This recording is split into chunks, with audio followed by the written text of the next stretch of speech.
On Cameroon calling today to situate May 20 in its proper historical context is a historian who has written several books on Cameroon history, Professor Victor Julius Ngoh. In the following interview, I first wanted to know from the professor of history what exactly Cameroonians are celebrating on May 20. I think this point should be made very clear because there have been lots and lots of confusion, and the public at one time was made to believe that the celebration of May 20th was celebration of reunification. I want to state very clearly that the reunification took place on the 1st of October 1961 between the Republic of Cameroon and the former British Southern Cameroon. So what Cameroonians are celebrating on the 20th of May is the transition from a federal system of government to a unitary system of government. So that's what Cameroonians will be celebrating and have been celebrating since the 20th of May 1972. Some people have been asking why May 20 is the country's national day and not a day like October 1, which you talked about, that saw the reunification of Southern Cameroon and La République du Cameroun in 1961. It is important to recall that at one time, 1st January was celebrated as the Independence Day of the former French Cameroon, and 1st October was celebrated as the reunification between the Republic of Cameroon and Southern Cameroon, because Southern Cameroon on that day attained independence by joining the Republic of Cameroon, and it should be underscored that there have been several national days in Cameroon. So what is important to bear in mind that the authorities or the people who enjoy the sovereignty can decide based on some historical factors to decide which particular day they will celebrate. And it so happens that the representatives of the people, the National Assembly, and of course the President of the Republic at the time decided that 20th May should be celebrated as National Day and not 1st January and not 1st October. There has been debate over the legality of the May 20, 1972 referendum that led to the dismantling of the Federal Republic comprising West Cameroon and East Cameroon. Was it in conformity or not with the provisions of the 1961 Fumban Constitution? That is a very important point, and lots of sentiments have been put into it. And before I answer the question, I would like to point out that the ongoing conflict in the Northwest and Southwest region has been aggravated by a misinterpretation, misreading of what occurred on 20th of May 1972, to the extent that some young Cameroonians, mostly Anglophones, have taken up arms, saying that what occurred on the 20th of May 1972 was a violation of the Constitution of the Federal Republic of Cameroon. And they cite Article 47, which in summary form says, no revision of this Constitution, which affects the unity and territorial integrity of the Federation, will be admissible. That is the problem. There are 2 points here. First, the Federation in this context, it should be made very clear. The Federation in this context means the nation, the state, the country, and not the system of government. So that article should be read as follows. No revision of this Constitution which affects the unity and territorial integrity of the nation or of the state or of the country will be admissible. It is not a system of government. And this point is well made in the Constitution of West Cameroon. And it seems as if most Cameroonians don't even know that the state of West Cameroon had its constitution. And it clearly stated that federation means the Federal Republic of Cameroon, which, you should explain it, means the nation, the country, the state, and not the system of government. Secondly, Article 47 says no revision should be taken which affect the unity and territorial integrity. But look at Article 2 of the Constitution of the Federal Republic of Cameroon. We all agree that in a democratic society, sovereignty lies with the people, which means that given the political, economic, and social evolution of the country, the people can decide what form of government and what system of government they want, because they have the sovereignty. And Article 2 of the Constitution of the Federal Republic of Cameroon clearly stated the sovereignty lies with the people, with the Cameroonian people. And they can exercise their sovereignty either through the elected members of parliament or by a referendum. And Amadou Ahidjo decided on a referendum to ensure that the people expressed their sovereignty. And of course, The National Assembly, the Federal National Assembly at the time, comprised 50 members, 40 from East Cameroon and 10 from West Cameroon. And there was a proviso which gave veto powers, and it stated clearly, for any major constitutional revision to be implemented, a majority of parliamentarians from both states, East Cameroon, West Cameroon, must accept or must vote yes, which means that if all the 40 parliamentarians from East Cameroon voted yes, and 4 of the parliamentarians from West Cameroon voted yes, which means 44 parliamentarians voted yes, and 6 parliamentarians from West Cameroon voted no, the revision or the abrogation of the federal system would not have taken place. So Cameroonians should be made to understand that it was not a violation of the Constitution. It was not a violation of Article 47. And I would like to end on this point. Cameroonians, historians, scholars should make the difference between what is constitutionally correct and what is politically unwise. You said sovereignty lies with the people, yes, and yet it's the then President Amadou Ahidjo who decided that sovereignty or the will of the people should be decided through a referendum. Is there an incongruity here? Of course not, because it was tabled in the National Assembly, and the parliamentarians representing the people approved the motion. And of course, for Ahidjo to be very sure, because the tendency at that time, we are talking of 1972, it was a one-party system, and there was a possibility that opponents of the unitary system would say, oh, it was a one-party system, and they all toed a party line. Of course, Amadou Ahidjo, as politically smart as he was, said, okay, we'll give it to the people to decide. And by a vast majority, more than 98%, West Cameroonians voted yes. East Cameroon, 98% voted yes. And it is necessary because there's this feeling that was the overwhelming Francophone population, French-speaking population in West Cameroon that tilted the vote. No, we are talking of 1972. We are not talking of 2024. 1972, the proportion of French-speaking Cameroonians in West Cameroon was very, very small. And that played into Ahidjo's decision that the vote should be counted separately. Although at the end, they were declared as one.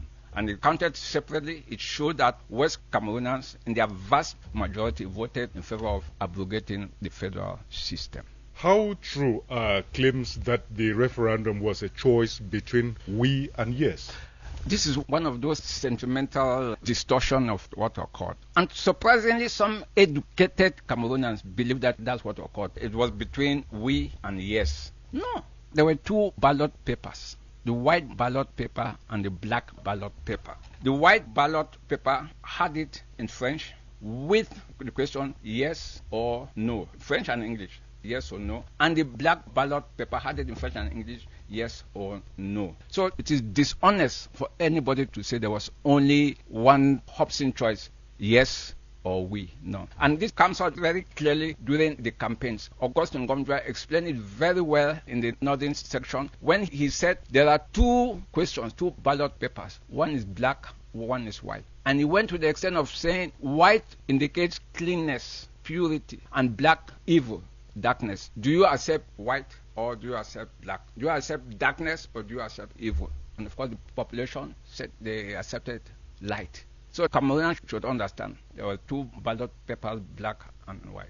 What were the factors that favored the vote for a unitary state in 1972? I should start by explaining that with all due respect to the French political system, the French political system is very uncomfortable with a federal system. It is not in the French political culture. So as far back as 1960, 1961, the advisors of Amadou Ahidjo had in mind a unitary system. But Ahidjo and his advisors knew fully well that it was too early to insist on a unitary system. So even when Ahidjo and Foncha agreed that reunification or this union will be based on federation and Anglophone federal system, but again, it was not clarified. You can have a strongly centralized federal system and you can have a loose federal system. While the KNDP and Foncha were talking of a loose federal system, Amadou Ahidjo and French Cameroonians were talking of a strongly centralized federal system. So when they met in Fumban and subsequently in the Yaoundé tripartite conference in August, that issue of should it be a centralized federal system or a decentralized federal system had not been solved. So that should be made very, very clear. So between 1961 and 1972, the political system in West Cameroon played into the hands of the proponents of a unitary system. There were serious victimizations in West Cameroon, and it was not Ahidjo who carried out the victimization. It was carried out by West Cameroonians themselves. And of course, government teachers, civil servants, mission students were not well paid, unlike their counterparts in East Cameroon. So the civil servants wanted the same salary structure, and they all supported the dismantling of the federal system. And even within the political class, the political victimization was such that in February 1972, Augustine Ngoh sent a confidential letter to Amadou Ahidjo, begging Amadou Ahidjo to come and rescue him, or else, quote, Muna and his gangsters will kill him. Those are not my words. So you had a situation where everybody looked up to Amadou Ahidjo. And of course, there were financial scandals, Powercam, Cameroon Bank, and the rest. And at one time, Cameroon Bank, which was the bank of the West Cameroon government, was unable to pay civil servants their salaries. They had to plead with Amadou Ahidjo for financial support in order to secure or revive Cameroon Bank. And it is important to note that during this period, almost 99% of the customers of Cameroon Bank and the workers of Cameroon Bank were all Anglophones. And of course, the issue of oil, Indian, the Nigerian Civil War, which ran from 1967 to 1970, was there. And the Ahidjo government was scared because there were secessionist tendencies in West Cameroon. And Ahidjo felt that should the declared Republic of Biafra succeed, West Cameroon will follow. So to prevent that, a unitary system should be put in place. So those are some of the reasons. The outcome of the 1972 referendum was the union of two major communities, the Francophones and the Anglophones. And the then constitution did talk of a union on equal terms. From the standpoint of the historian you are, what would you say accounts for the fact that that constitution has not been respected to the letter? Yeah, I think we have a couple of reasons. First of all, let me clarify a point. When in February 1959, Amadou Ahidjo said at the UN, discussions and union will be done on equal basis. We are talking of February 1959. At that time, French Cameroon was administered by France on behalf of the UN. Southern Cameroon was administered by Britain on behalf of the UN. All the two territories were trust territories of the UN. So at that point, they were equal. So we should take Amadou Ahidjo's statement, February 1959. The two territories, the two parties were equal. But as from January 1st, 1960, and the negotiations between Southern Cameroon and the Republic of Cameroon, which followed after that, unfortunately, the two territories were no longer equal. One was independent and a member of the UN, the other was still a trust territory. But when finally they agreed to achieve independence, they were now equal. Southern Cameroon came in, the Republic of Cameroon came in, and the federal constitution was adopted. It should be pointed out, although the federal constitution was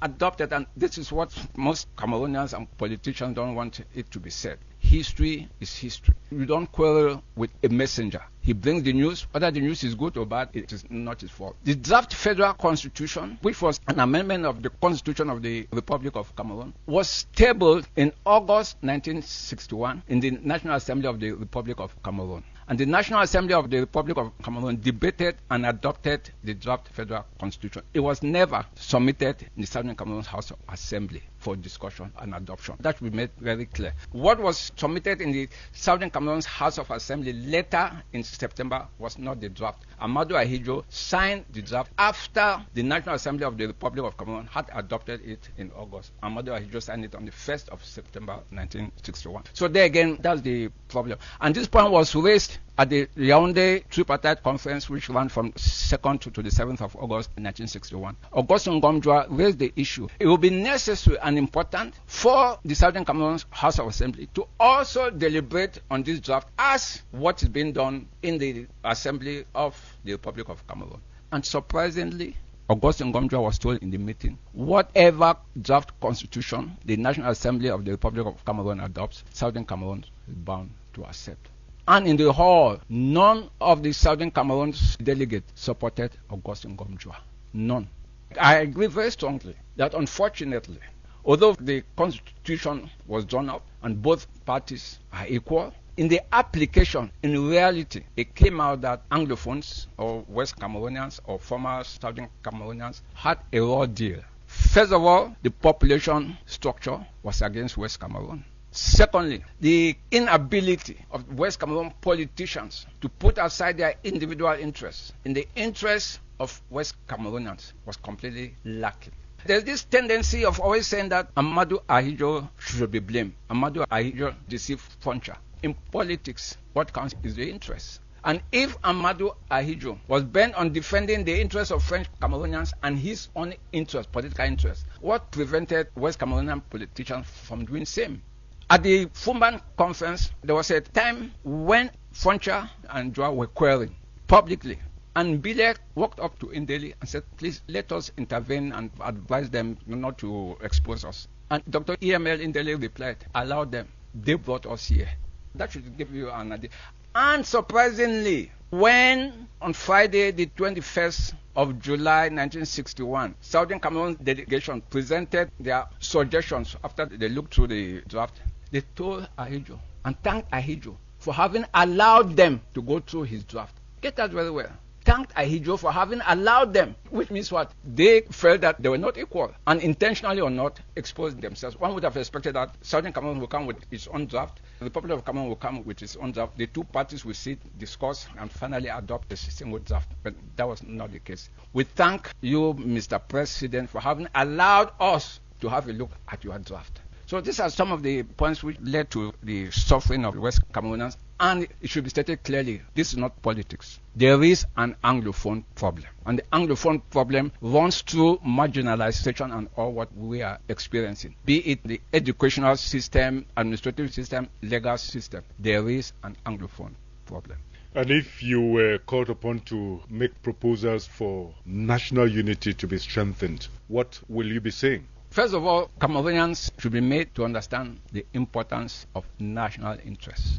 It's so disheartening that most Cameroonians put their personal interests above national interests. And I'll just give one example before I move into your question. Is it acceptable that Cameroonians, civil servants, will embezzle billions of francs, and Cameroonians have ill-equipped hospitals? Cameroonians don't have roads, and Cameroonians will embezzle billions of francs. It is aching. How do you explain that in some government schools, pupils don't have adequate classrooms? They sit on the ground, bare ground, and follow up lessons. Cameroon is a rich country, very rich in human resources, very rich in natural resources. So where is the problem?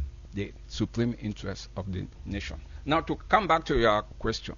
Once there is the political will, unity is assured. And it should be recognized that the Cameroon nation is made up of at least 250 tribes or ethnic groups. And these 250 have their different cultures, their different traditions, which means we should preach unity in diversity. We should allow each culture to flourish. At the end of the day, the national interest is paramount. So what I'm suggesting is that Cameroonians should not have this tendency, this fear that federalism means secession. No, it doesn't mean that. My advice is that Cameroonians should have the political will. Federalism is not a magic word that will solve all problems. Nigeria is a federal structure, has problems. Even the US has problems. But so far it is the best system of government which can help individual groups to express their feelings and develop. So I would advise for a federal structure, not a return to the two-state. The federal structure of the 10 present regions, the 10 states,